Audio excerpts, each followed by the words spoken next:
Nak tak maaf, ini je dapat Mila bagi untuk makan. Syukurlah ya. Cukup. Untuk anak-anak mak semua, kita kena berjimat. Ayah sakit kan? Kena bersyukur. Makan apa yang ada. Betul? Doa. Bismillahirrahmanirrahim. Allahumma barik lana fima razaqtana wa qina adzabannar. Boy, sedap ni lauk ni, Mak.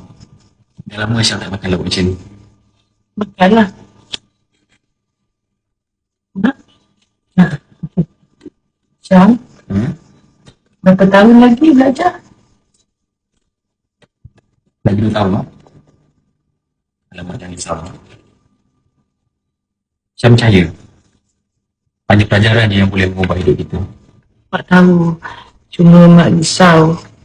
Duit simpanan kita dah makin susut. Alhamdulillah. Janganlah risau. Kan Samsul dah janji nak jaga kita semua.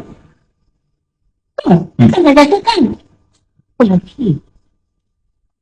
Mak, tak lama lagi kita akan hidup mewah. Ada rumah besar, ada kereta besar. Betul tak, Abang? Mak, Syam janji, Mak. Syam